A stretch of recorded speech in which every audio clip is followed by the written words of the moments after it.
Bom dia.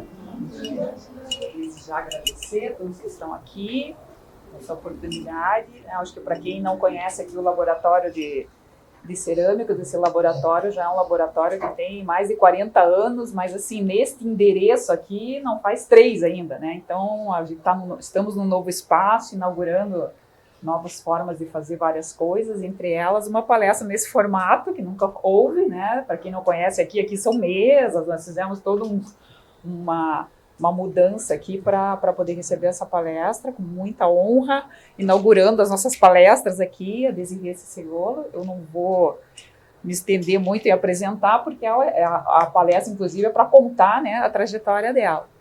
Só para dar um primeiro spoiler, né?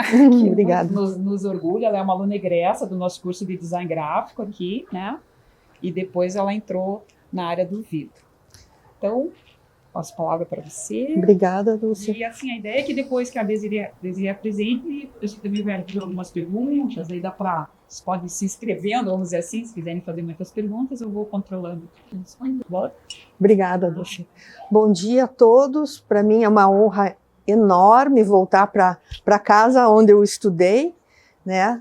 Compartilhando um pouquinho da minha trajetória com vocês e com outras pessoas da comunidade que estão aqui, principalmente com os meus coleguinhas de universidade aqui, mostrando o que eu fiz, né, depois que eu me formei em comunicação visual. Então, o meu nome é Desirê Cecegolo, eu sou designer e artista vidreiro. Eu vou falar um pouquinho da minha trajetória, né, que é o motivo... Aqui?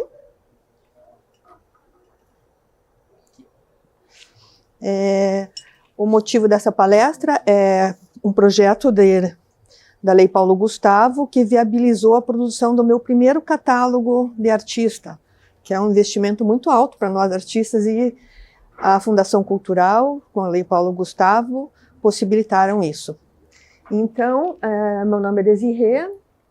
Esse projeto é realizado com recursos do Programa de Incentivo à Cultura da Fundação Cultural de Curitiba, Prefeitura Municipal de Curitiba, Ministério da Cultura e Governo Federal, a quem eu agradeço muito. Esse é o catálogo que foi impresso esse ano, vocês vão receber. Ele foi editado trilingüe, para que a gente possa difundir fora do país. E aqui entra a minha biografia. Eu sou ítalo-brasileira, nascida em Curitiba, formada em comunicação visual pela UFPR, e o meu trabalho começou com o reconhecimento no Museu Alfredo Anderson, passando pela Casa João Turim, depois o Museu do Vidro de Bogotá, e participando de diversos salões de arte contemporânea, principalmente na Itália, que é a meca do vidro, né? Nos anos 2018, 19, 20, 21, 22 e 24. E na Bienal do Vidro da Bulgária, em 19, 21 e 23. E na Costa Rica, houve uma Bienal também, em 2022, onde eu fui artista convidada. No âmbito da arte em vidro, junto com uma equipe, inclusive acompanhada da Edilene Guzoni, que é aquele pontinho rosa ali na sala, que é a minha curadora, minha designer também, formada pela Federal, que me acompanha nessa jornada em vidro há muito tempo. Junto com ela, nós realizamos o primeiro salão de arte em vidro do Brasil. Na verdade, foi uma equipe, tinha o Hugo Weber também, a Prefeitura, a Fundação Cultural, e aconteceu no MUMA em 2022. Reunimos lá 80 artistas de 9 estados brasileiros e expusemos mais de 100 obras. Foi um trabalho assim, maravilhoso, surpreendente, a quantidade de artistas e a qualidade do vidro que a gente já tem no Brasil. Outro projeto que eu estou desenvolvendo se chama Fundição Guará, que é um projeto socioambiental que estou desenvolvendo no litoral paranaense e com foco em expansão por áreas de Mata Atlântica pelo Brasil. Aqui eu vou falar um pouquinho do processo criativo e da minha técnica. Eu comecei o vidro como todo mundo começa, aprendendo as técnicas básicas de vitrofusão, coisas que a gente tem acessíveis aqui. E fui testando tudo que era possível e eu cada vez mais apaixonada pelo vidro, pelas possibilidades de transformação que ele proporciona. Era insaciável, eu queria achar uma maneira de trabalhar diferente daquilo que todo mundo fazia. Aquilo que eu já gostava, mas eu queria algo mais. E aí o que eu fiz? Eu fui afrontar os limites de cada técnica. Eu fui fazendo tudo que não era permitido, tudo que não pode vai dar errado, então eu vou fazer para ver até onde dá errado, o quanto isso dá errado. E tudo isso que vocês estão vendo aqui é errado. Tá? Isso aqui são bolhas, são defeitos. E eu achei isso mais interessante do que o vidro normal, né? Eu disse, meu Deus, eu gosto disso. E no começo era visto como defeito, mas esse defeito é o meu trabalho. O meu trabalho é só isso. O meu trabalho hoje é conhecido mundialmente por essas texturas. Porque o vidro que você vê tradicionalmente em Murano e por aí, é liso, homogêneo, são maravilhosos, mas são sempre inteiros. E esse vidro que eu trago, que essa técnica que saiu de Curitiba, é toda furada, rasgada, aberta. Então, isso criou o diferencial que abriu portas para participar de tantos eventos fora do país. E isso é na nossa cultura aqui, isso compartilho, né, com a cultura da nossa cidade. Em 2024, agora, em setembro, nós realizamos, eu junto com a Edilene Guzoni, uma exposição internacional, foi a primeira mostra internacional de arte em vidro, levando brasileiros para fora. Nós levamos 17 artistas para expor em Veneza. Foi uma coisa desafiadora, né? Levar as obras de arte, tudo frágil, quebrável, e foram todas perfeitamente exibidas e retornaram bem. Foi uma grande realização. E para 2025 já vai ter novamente, já está tudo confirmado junto com o festival. Se nós tivermos aqui artistas querendo participar, é só entrar em contato para a gente passar informações. Aqui outra grande realização foi o salão, que eu já falei para vocês. Nós tivemos várias palestras. E esse evento projetou a arte em vidro no Brasil de uma maneira que eu não esperava. Os desdobramentos foram que foi criado o Dia Nacional do Artista Vidreiro, no dia 21 de junho, foi sancionado pela Presidência da República, justo para comemorar o 21 de junho, que aconteceu o primeiro salão aqui em Curitiba. Então, o nosso evento abrindo mercado no Brasil inteiro, comemorando o Dia do Vidreiro nacionalmente. O governo do estado lançou esse salão no calendário oficial dos eventos de Curitiba, do estado do Paraná. E em 2025, nós vamos ter o Salão de Arte em Vidro em Curitiba, no MUMA, já está marcado no mês de junho, inaugura dia 21 de junho. O Rafael Greca também sancionou uma lei instituindo o Dia Municipal do Artista Vidreiro. Então, é Curitiba se lançando pro Brasil na arte em vidro. Então, Dulce, traga teus alunos. Aqui, outra realização importante foi a implantação da Fundição Guará, que é um centro de transformação criativa de vidro, lançado em Matinhos, no Paraná, para a comunidade caiçara. Ali eu ensino a comunidade, eu tenho 40 alunos que trabalham transformando vidro de janela, vidros de garrafas em objetos criativos voltados para a promoção do turismo local, promovendo patrimônio cultural, patrimônio artístico, material e imaterial da região. Então, esse é um trabalho que está crescendo bastante e a gente tem tido muita adesão da comunidade. E já gera renda para a comunidade, eles já vendem seus trabalhos. Eu acho isso maravilhoso. Aqui, algumas exposições e prêmios, que eu não vou me atentar. As principais foram essa de 2024, que foi promovida pelo Consulado italiano de Curitiba, essa cônsul Eugênia Berti, que se encantou com o trabalho e colocou dentro do Italian Design Day. Aqui foi a obra que eu, junto com a Cristina Yamada, desenvolvemos e que foi exibida em Veneza. Foi o Beija-Flor, né? A gente fez sobreposições de vidros, criando texturas, e ela projetou a parte estrutural em aço, foi bem bacana.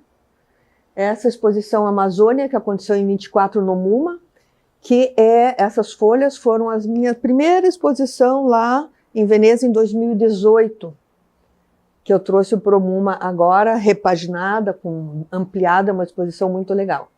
Essa é uma obra que foi exibida na Bulgária, que permanece lá em acervo, é um prato como esses, nesse formato aqui. Essa foi em 22 em Veneza, Amazônia, e o bacana é que aqui eles selecionaram 20 artistas do mundo inteiro para expor, e essas folhas, Amazônia, estavam lá. É uma coisa que para mim não cai a ficha ainda, mas o trabalho tem sendo reconhecido. Essa é uma obra exibida em Veneza em 2021, chama Vuoci. Ela foi feita durante o período de pandemia. Foram 400 vidros feitos artesanalmente e montados numa instalação grande, e ficou lá exibida. Hoje permanece no Museu da Itália. E um trabalho que chamou muita atenção, para mim foi muito gratificante, porque os visitantes fotografavam, filmavam. Foi a obra que estava exposta lá que teve a maior interação com o público. Foi bem bacana. Essa em 2019 é a instalação Morfo. Ela é inspirada naquela borboleta azul, Morfo, agora não me lembro o nome científico, aquela borboleta azul metalizada que a gente vê pela Mata Atlântica. Então eram peças em formas orgânicas que ficavam penduradas numa instalação. Aqui, aquelas folhas que eu mostrei para vocês lá, expostas em Veneza pela primeira vez, junto com 9 artistas selecionados do mundo todo. Aqui eles falam da poética, né, da obra que encantou o jurado lá e que foi o combustível para a participação dessa escultura em Veneza. Aqui é bacana, deixa eu passar o vídeo primeiro.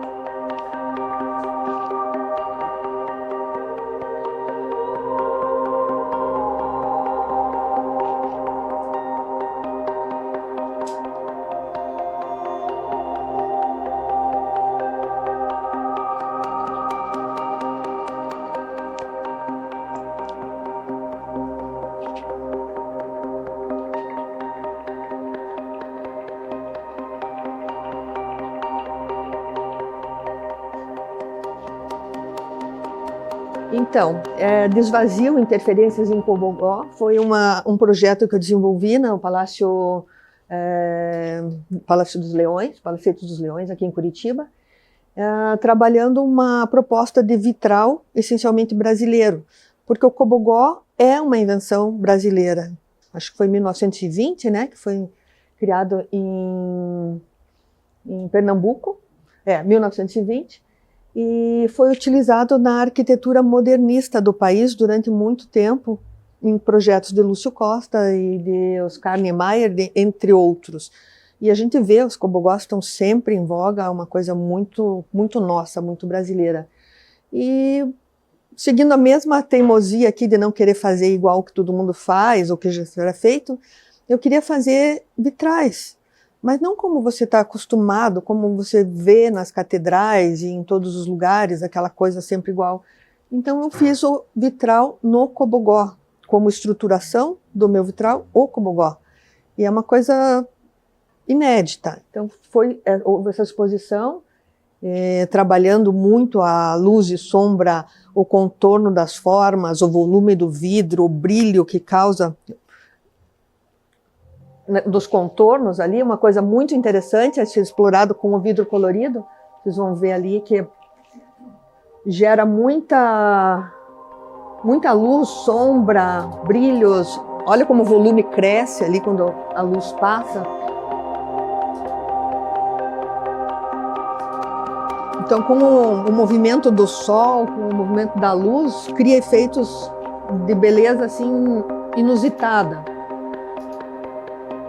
Isso é uma coisa que ainda está abrindo o mercado, né?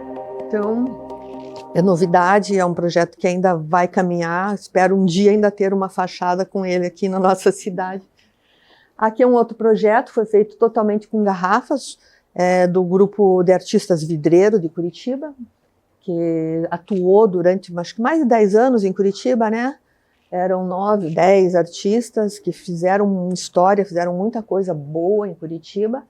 E um projeto foi esse do Léo ao Museu, que reuniu 400 garrafas, cada artista transformou da maneira que achou melhor, e foi feita uma instalação no jardim ali, né, do Museu Alfredo Anderson. Foi um projeto muito bacana. Essa é a obra Matrix, que é essa que vocês têm aqui, que é uma das primeiras da minha carreira. Foi feita em 2010.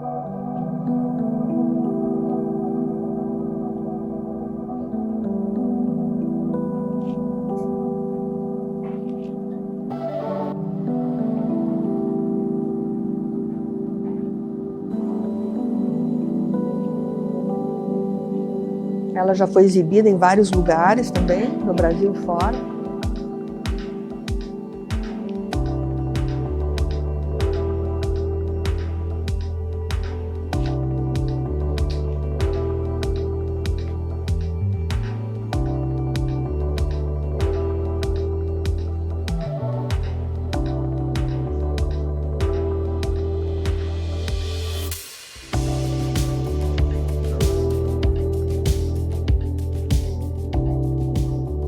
Depois, se vocês quiserem conhecer, tocar, está aqui à disposição de vocês. Essa exposição Quintessência, em 2011, na Casa João Turim. Aqui algumas obras em acervo, na Bienal da Costa Rica, tem 2 obras em Sofia, na Bulgária, e a instalação Amazônia, a Voot ficou no Palácio Fogazzaro, em Schio. A Amazônia também está lá na Bulgária. Aliás, essa instalação Amazônia eu tenho deixado por onde eu exponho alguns exemplares. Então ela já ficou em vários países, em vários lugares. Eu deixo algumas folhinhas da Amazônia por lá. Aqui as minhas sedes. Eu tenho uma sede na Itália, na cidade de Marano Vicentino, que fica em Vicenza, fica a 70 quilômetros de Veneza. É uma estação de trem que estava abandonada. Eu conversei, fui lá. Foi uma história longa, mas a prefeitura abraçou a ideia e eu tenho desde 2018 esse ateliê lá, que cada vez que eu vou para a Itália expor, eu trabalho um pouquinho lá, produzo as peças e deixo para comercializar. Aqui no Brasil, esse do meio é o meu ateliê na garagem, né? Agora, home office é tudo bem, mas eu trabalhava na garagem no tempo que trabalhei em casa, não era tudo bem. Então, o meu trabalho era de garagem e eu tenho muito orgulho disso. E aqui o ateliê sendo montado em Matinhos e agora também Morretes e Paranaguá. Então, os fornos que eu tenho no Brasil hoje estão um em Matinhos, um em Morretes e um em Paranaguá. E aqui eu vou falar um pouquinho sobre o que eu penso das perspectivas para o vidro no Brasil. A gente sabe que as dificuldades são grandes porque a gente não tem vidros como tem nos Estados Unidos, na Europa. A gente não tem acesso a esses vidros. E quando tem, eles são muito caros. Então, para você fazer testes, aprender a trabalhar, até chegar a ponto de produzir trabalhos a ponto de vender ou expor, quanto você investiu, né? É muito pesado para a gente. Eu senti isso na pele. E mesma coisa com relação aos equipamentos. O meu forno de vidro é um forno de cerâmica, né? Trabalhei assim. Então ele era alto, em cima dava um resultado, embaixo dava outro. E como é que se vai controlar tudo isso? É bem complicado. Então fiz o que pude com o que eu tinha, né? E foi andando. E eu acho que aqui no Brasil a gente tem muito vidro que está sendo desperdiçado. Vidro, vocês sabem, é infinitamente reciclável, desde que seja reciclado, né? Senão vira um passivo ambiental absurdo. Porque hoje, de todo o vidro produzido, 11% retorna para a indústria para reciclagem. 89% estão aonde? Lotando os aterros sanitários, estão nos leitos de rios, no fundo do mar, no campo, nas ruas, nas praças, por todo lugar. E é uma coisa que não é muito falada no Brasil. As indústrias de vidro não falam o quanto reciclam, nem quanto produzem, os números são sempre incertos, imprecisos. Isso é um passivo que está ficando largado. Por outro lado, a gente tem muita carência de inclusão social. Nosso povo precisa de muita coisa, muito trabalho, oportunidades, e o vidro pode ajudar nisso. Esse vidro de descarte sendo transformado e juntando com essas pessoas que precisam trabalhar. Esse é o meu projeto Fundição Guará, que eu acho que dá para expandir muito mais. Então, eu acho que vocês que estão na universidade têm tudo para desenvolver pesquisa, criatividade. O brasileiro é conhecido mundialmente pela sua criatividade, né? A sustentabilidade, que eu estou falando, no nosso problema ambiental em relação ao vidro, e a inclusão. E isso que eu acho que é o caminho para a gente. Desenvolver com criatividade o vidro ruim que a gente tem aqui para desenvolver trabalhos artísticos. Eu acho que, assim como eu achei uma saída, vocês podem achar outras saídas também. E vão achar, com certeza. Aqui nós tivemos, eu vou falar um pouquinho de pesquisa. Esse senhor se chama Jean Blanchard. Ele é um curador de arte contemporânea em vidro, mundialmente conhecido. Ele esteve em Curitiba para o Salão de Arte em Vidro, onde ele proferiu 3 palestras. Lá ele conheceu todo o trabalho do Brasil, percebeu fragilidades e potenciais, e depois tivemos algumas reuniões, e até em uma palestra ele falou que o caminho para o vidro no Brasil é o lampwork, né? O vidro soprado em maçarico. Por quê? Porque é muito mais barato do que montar uma fornalha. As fornalhas são caríssimas, exigem manutenção das fornalhas ligadas 24 horas, equipes mantendo fornos ligados. Ao passo que o lampwork você tem um cilindro de gás, um de oxigênio, ou maçarico, e vocês podem trabalhar na tua casa com poucas ferramentas e vidros, até vidros comuns, vidro pirex, vidro borosilicato, que a gente encontra no Brasil. Então essa é uma linha, trabalhar o vidro soprado em maçarico, que ainda é pouquíssimo explorado no Brasil. E outra é o vitrofusão, que vocês já conhecem. O que eu falo sobre criatividade e inovação? Quando você vê os vidros de Murano, eles são, claro, maravilhosos. Tem mais de 1000 anos que vem sendo trabalhado em Murano. As primeiras fornalhas datam de 1000 anos atrás. E eles só fazem crescer e ficar melhor. Eles têm a produção de vidro deles lá, chama F3, a fábrica de vidro Murano. E nós estivemos lá esse ano tentando trazer, mas totalmente inviável. 1 quilo de vidro F3 custa R$800, traduzindo. 1 quilo. O que a gente faz com vidro? 1 quilo. Isso aqui tem menos de 1 quilo. Então, não dá para trazer para o Brasil mais taxas de importação e tal. Então, a gente vê que são belíssimos os trabalhos. Eu super reconheço, acho maravilhoso. E tem coisas que talvez não, né, possam, são culturais lá, mas eu já, sei lá, prefiro não falar. Então, eu acho que tem coisas boas e coisas nem tão boas assim. E a gente pode desenvolver muita coisa aqui. com a nossa criatividade. Sustentabilidade, que eu falei para vocês já, trabalhar a reciclagem, também com o viés de ensinar as pessoas a destinarem o vidro corretamente para que ele retorne para a fábrica. E a inclusão social, que eu também falei.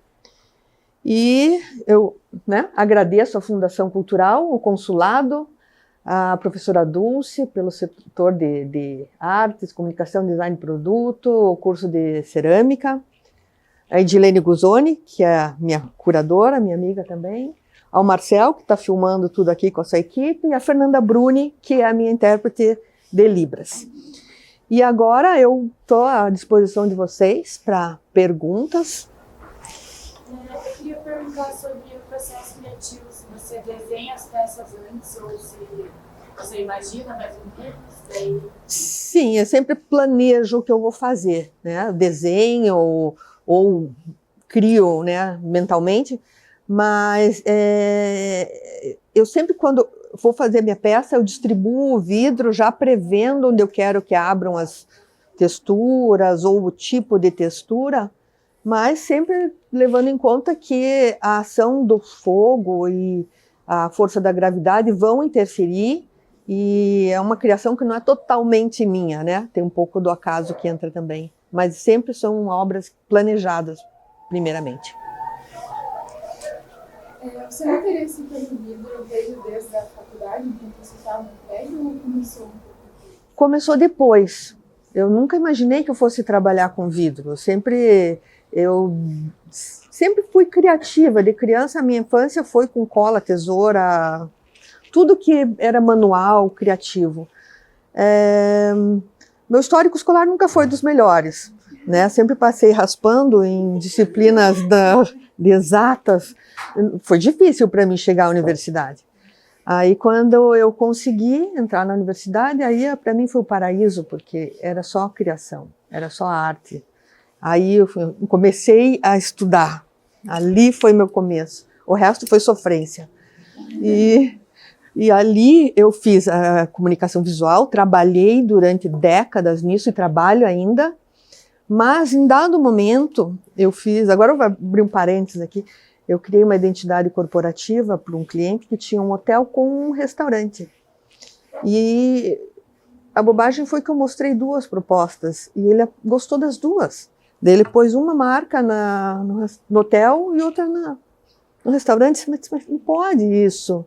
Eu rasgo meu diploma, eu não estou conseguindo vender uma ideia para você. Aí eu disse, não, vou fazer outra coisa. Aí fui fazer cerâmica.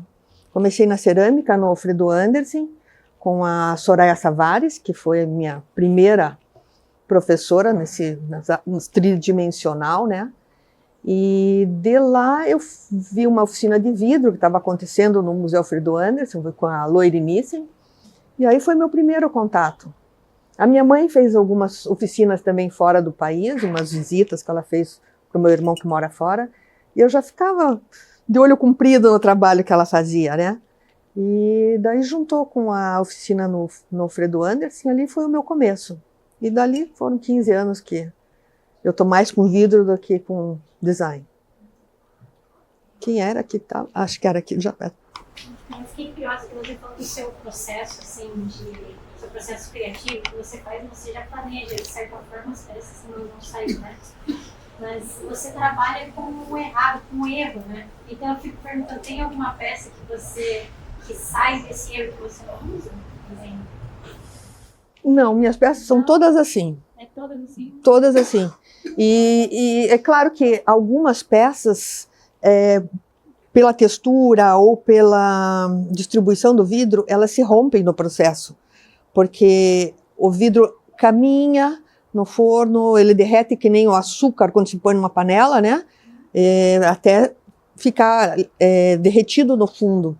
E como eu deixo áreas sem vidro, nesse processo que algumas não se suportam e rompem.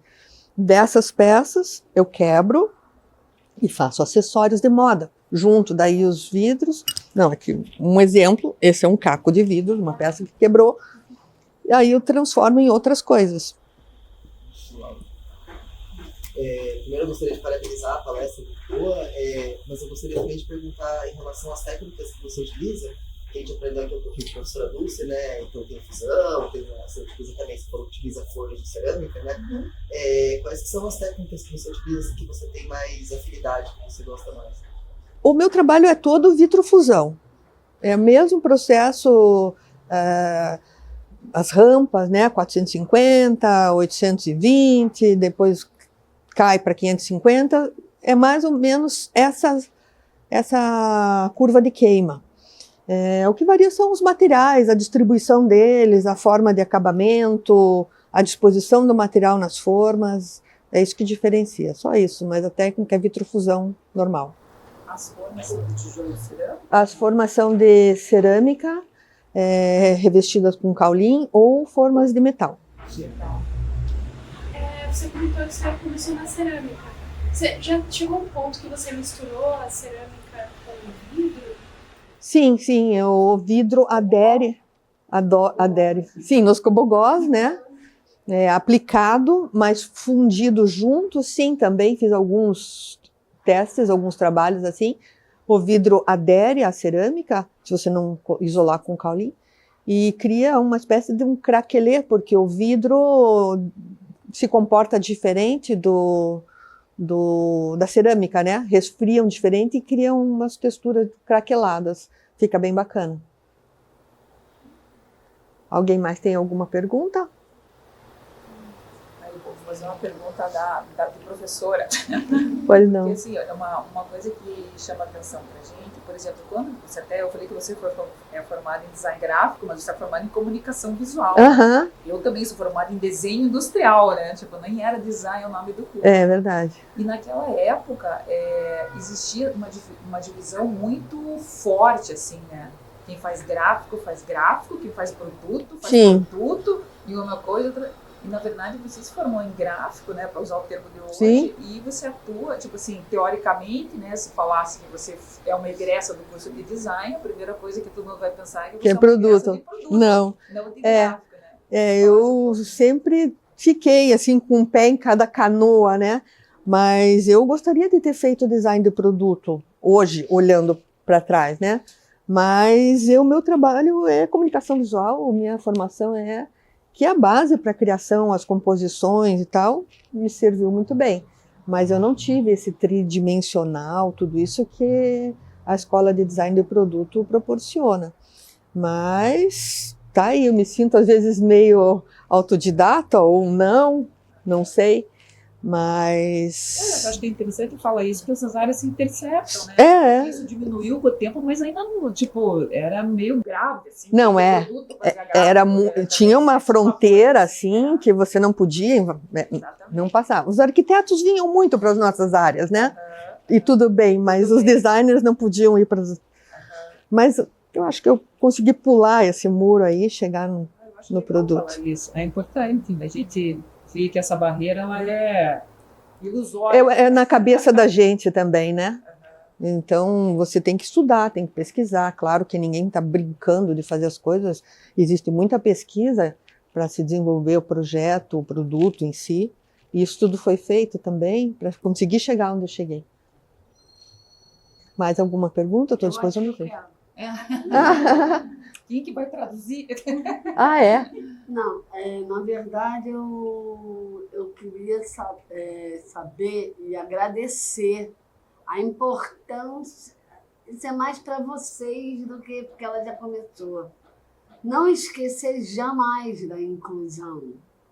Pessoas com deficiência, surdo, cego, seja lá qual for, eles têm sede de arte. Sabe, eles gostam de ter esse acesso, principalmente o surdo. É difícil interpretar? Você não tem intérprete? Ok, coloca uma letra grande que ele vai entender. Essa inclusão que a Desirê faz, isso deixa a gente muito feliz. Eu tenho amigos que eu falei do projeto e tal, não sei o quê. Nossa, já estou seguindo ela. Já estou olhando, estou vendo o vidro de outra forma. Isso é muito importante. A inclusão não é só colocar inclusão e pronto. É uma inclusão maior. Parabéns. Obrigada. Eu acho que inclusão é obrigação. É uma coisa que tem que ser natural e espontânea da gente. Não tinha que ser exigência de lei nenhuma. Eu acho que todas as pessoas, de todos os jeitos, de todos os tipos, de todas as cores, todos são interessantes a seu modo, todos têm que ser valorizados e incluídos e bem recebidos. E eu procuro, de alguma maneira. Claro que eu pus um endereço muito pequenininho, as pessoas não enxergaram, não entenderam, mas cometo falhas. Mas a gente está sempre procurando fazer o melhor e incluir todo mundo. Mais alguma coisa? Quem mais? Diga.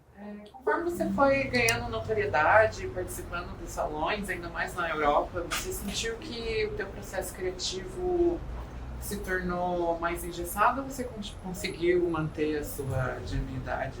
Eu eu sigo mantendo porque essa é a minha marca registrada. Então, eu tenho variações, mas sempre mantendo a mesma linha. Né? Inclusive foi uma orientação daquele barbudinho Jean Blanchard, disse: não perca o teu foco.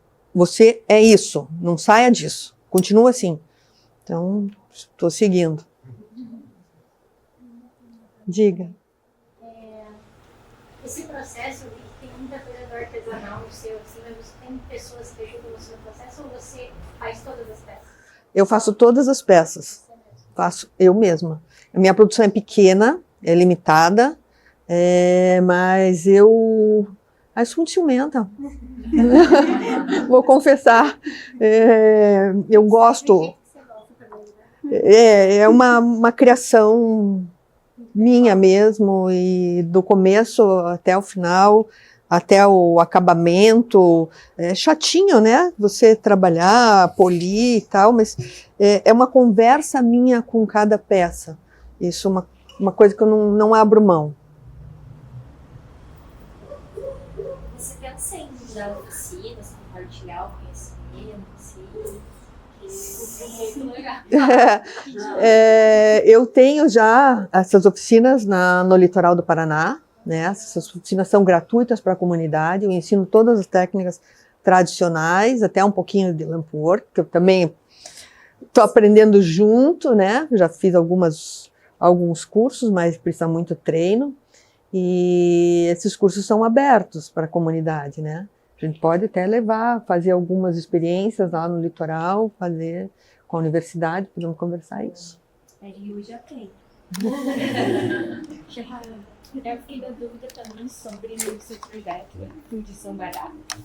Se eles são pontuais, por exemplo, um fim de semana, ou se eles acontecem mais tempo. Se as pessoas que estão lá, elas usam o ateliê mesmo quando você não está lá, se é o acesso livre. Fundição Guará é um projeto de lei Rouanet, que visa a capacitação de comunidades caiçaras. Então, eles estão lá aprendendo, testando, fazendo, produzindo. E eu dou aula uma vez por semana, mas eles têm acesso ao ateliê para desenvolvimento de projetos pessoais. Tá? É um projeto que está caminhando. Eu estou com o projeto em Matinhos, em Morretes e Paranaguá, em fase de prospecção de patrocínios. E embora esse ano eu tenha feito de março até agora, voluntariamente, um esquenta do projeto que vai acontecer o ano que vem. Então, esse ano já trabalhei voluntariamente com a comunidade, ensinando, eu levei meu material, eles trabalham e já estão vendendo em feirinhas ou no corpo a corpo. Isso é gratificante ver o resultado. Quem mais tem alguma pergunta? A gente já falou um pouquinho, eu perguntado do Lamp. Eu lembro que eu estava no salão quando ele falou isso, muitas vezes. Né? Muitas vezes. Mas você acha que sim. Já surtiu algum efeito ou não? Já, com certeza. O Jean, quando esteve aqui, observou que grande parte dos artistas são mulheres. E trabalhar em fornalhas é pesado, né? O vidro às vezes pesa 1 quilo, 2 quilos, faz aqueles movimentos, é um balé que eles fazem com aquelas canas no vidro incandescente. Pra gente que é mulher, não adianta querer dizer que é tudo igual, não é. Os homens têm mais força. Então, o maçarico é uma maneira de trabalhar o vidro soprado, principalmente pelas mulheres, né? Que podem fazer peças até não tão pequenas, né? Como essas taças, uns vasos, um tamanho assim.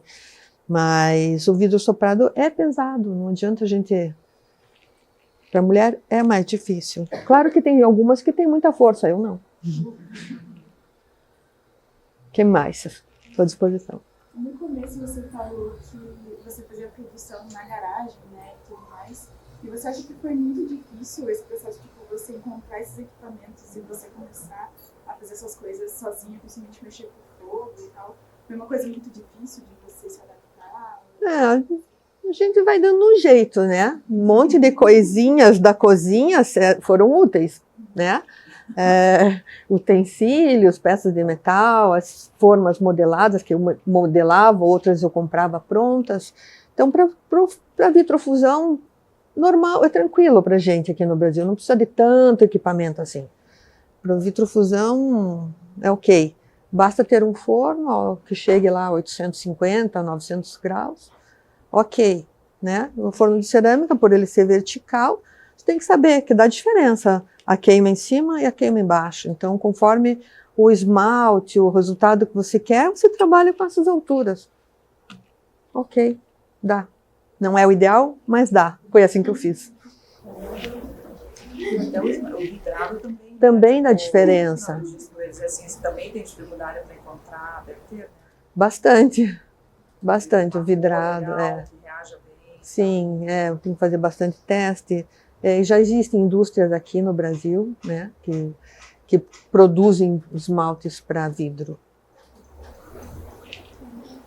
Além do seu trabalho lindo e vidro, chama atenção também pelo esforço para a promoção mesmo dessa prática aqui na região, no Brasil até, né? Como que você identificou essa necessidade ou esse desejo de criar um salão? Você fez uma pergunta que pega no meu coração. Em 2018, quando foi na minha primeira exposição lá na Itália, eu ouvi alguém dizer, alguém me perguntar, mas no Brasil tem arte em vidro? Eu disse, nossa, eu estou aqui. Né? Primeiro, eu era uma artista brasileira ali. E eu não era nem reconhecida como artista, nem trazendo um trabalho para lá. Era um preconceito, porque o Brasil não tem arte em vidro. E aquilo me deu um tapa, né? Eu disse, mas como? Eu tenho tantas amigas, tanta gente no Brasil fazendo um trabalho bacana e aquilo mexeu comigo, ficou guardado, sabe? E à medida que meu trabalho foi ganhando espaço, eu fui tentando levar junto algumas pessoas, né? Então levei para a Itália alguns artistas, abri caminho, ensinei a se inscreverem, estimulei, lá como a Soraya Savares fez comigo na cerâmica, no Alfredo Andersen, que me empurrou para me inscrever para um primeiro salão de cerâmica. Eu disse, mas eu estou na cerâmica há 1 ano, tem gente aqui, não vou me inscrever. Ela disse, vá, se jogue, arrisque, ou não você já tem. Então, eu me inscrevi e entrei no salão. Aquilo foi para mim, uau, como assim, né? E eu quis puxar os brasileiros, porque tem muita gente boa. E lá fora eles não veem o Brasil como produtor de arte em vidro. E a gente é um continente, um país de dimensões continentais, né? Quanta gente deve estar fazendo trabalhos bons por aí? A gente tem que mostrar isso, tem que fazer isso aparecer. E tem que desenvolver novos talentos também. Quanta gente aqui está procurando um caminho na criação, na economia criativa? Esse é um viés que eu acho que vai ser muito grande, porque todo mundo tem a arte em vidro desenvolvida. Olha os Estados Unidos, olha o Japão, olha a Europa. Cadê a nossa arte em vidro? Olha o mercado que tem para isso. E ainda, se você for pensar na aplicabilidade do vidro, É absurdo, é absurdo. Está em fachada, está no computador, está nas mesas, está nas luminárias, está em todo lugar. E cadê nossos designers? As peças vêm de fora, importadas da China, da Itália, raio que o parto. Cadê os nossos artistas? Cadê o nosso mercado? Eu acho que vocês precisam botar foco nisso. Vocês são bem mais jovens, né? Vocês têm uma jornada inteira pela frente. Eu estou já mais velhinha, então estou compartilhando, passando o bastão para vocês aí para tocarem isso. Ok? Eu fiquei com uma dúvida, porque você comentou sobre a maioria de artistas mulheres e tal. Tem alguma comunidade vidreira aqui em Curitiba ou, sei lá, no Brasil, que vocês têm contato próprio? Em Curitiba havia um grupo que terminou faz uns 2 anos. 2 anos. Foi uma pena. Foi uma pena ter sido descontinuado, mas isso pode ser formado novamente. Existem grupos no WhatsApp, né, com artistas que trocam informações. Eu posso passar ou incluir alguém que queira nesses grupos. Eu acho que sempre tem muita troca ali que é bacana. O que mais? É isso? A pandemia prejudicou bastante, isso prejudicou. Mas podemos retomar isso num novo formato, né? O Mandurinha só não faz verão, então, se vocês quiserem, a gente pode pensar. Vai ter no mês de junho, se Deus quiser. Lá no MUMA também. No MUMA. É um projeto de Lei Rouanet, né, que eu, com Edilene e mais uma equipe estamos desenvolvendo. E vocês sabem que aprovado na Lei Rouanet não quer dizer pronto para acontecer, né? Então, a gente está na fase de captação, eu acho que a gente vai conseguir. Então, mês de junho, vocês vão ter notícias aí antes, né, para poderem se inscrever com alguma coisa, né? Esse salão, né? Eu particular, para mim foi uma surpresa também, né? Uma exposição enorme. Foi bacana. Monte de gente, né? Um monte de gente fazendo. Teve 4.500 visitantes em um mês. Foi bacana. Ok, mas se vocês não têm mais alguma pergunta, eu vou pedir que vocês sigam meu Insta, né? Para a gente ir trocando informações, se vocês quiserem acompanhar. Esses são os meus contatos, o meu e-mail. Se precisarem conversar, meu WhatsApp também está à disposição de vocês. E aqui o meu catálogo, se alguém quiser levar um exemplar. Então, acho que é isso. Encerrado. Obrigada, gente. Obrigada.